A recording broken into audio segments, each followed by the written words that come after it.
There are some rumblings on a bipartisan immigration reform effort coming out of Capitol Hill. Washington Post opinion columnist Greg Sargent first reported that Republican Senator Tom Tillis and Democratic Senator Sinema have reached an agreement to grant a path to citizenship to about 2 million Dreamers.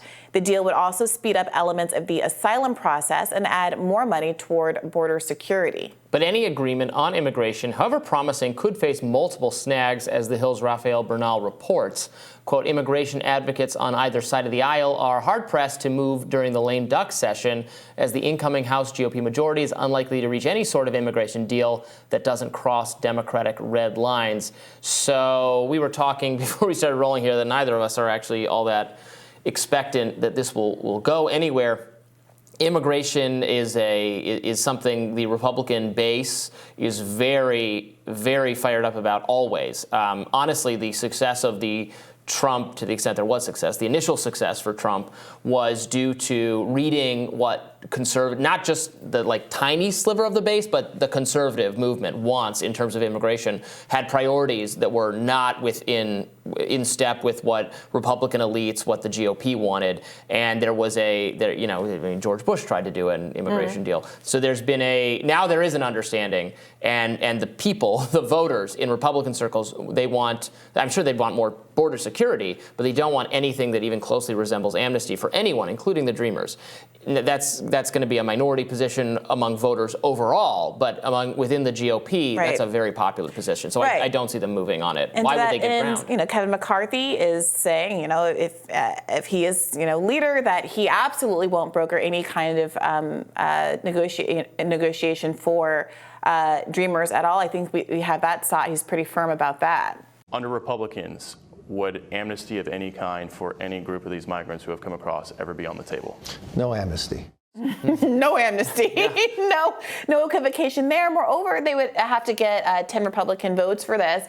And I think a lot of folks are looking at what just happened with the railroad strike, where Democrats were dangling the possibility of getting 10 people. It was actually going to need to be more than 10 people to cross the aisle to vote for the 7 days of sick leave for They did get workers. some, though. They did get some, but they needed more than 10 because there were people like Bernie Sanders who were wanted to vote down the TA because they don't believe that the government should be in the role of crushing unions in the first place, and weren't able to get it. And there has been a trend of dangling the possibility of something getting passed as a justification for ginning up votes for the other part of the bill. So just to backtrack a little bit, remember there was this weird kind of bifurcation of the TA, the agreement that the rail workers are being forced into, and the sick days that they actually wanted, and the fact that they were joined in the House was used as a justification for why a lot of Democrats, including the progressives, all but one of the squad members, actually voted for that package to get to the Senate, where it could ultimately be split apart. The TA voted for, and the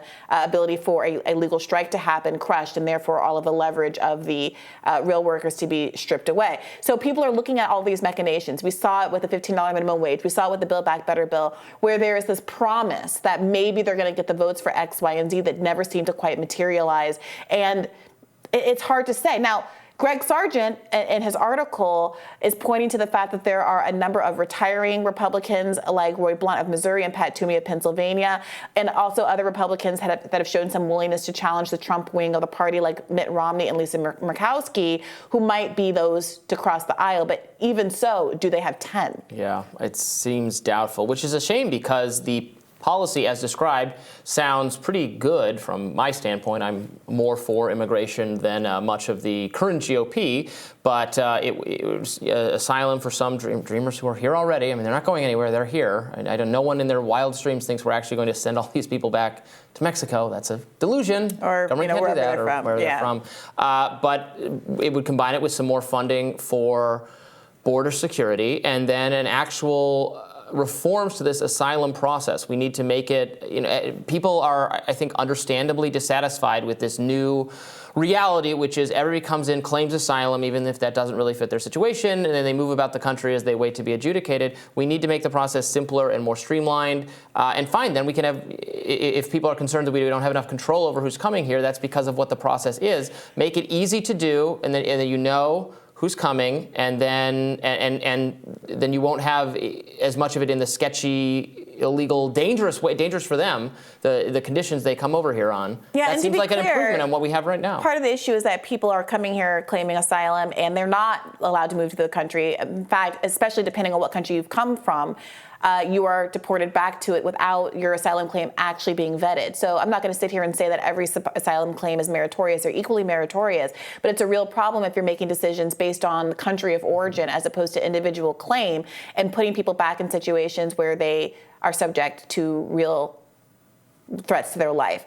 We recently covered a story about a number of asylees from Russia who are claiming political asylum, who are in the abstract very much lauded by the American media, saying, oh, look at you for standing up against Putin. He's our enemy. How wonderful for you to have tried to protest and agitate for a better political state of affairs in your own country. But they come to the United States and are treated like criminals at the border. And so if we want to actually be able to stand up to the ideals that are, on the Statute of Liberty, we have to actually fund the asylum process so that someone is there to make decisions about whether or not there are legitimate claims being made.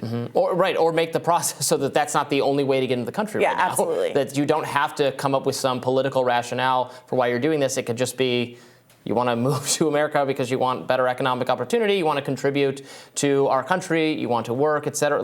These are not things to shoo away. There are jobs that need to be done here. There's, et cetera. Immigrants have built this country. And also the GOP fear, with a long-running fear that you can't bring in immigrants because they're not going to, ultimately they don't favor Republican policies, is just proven time and time again not to be true.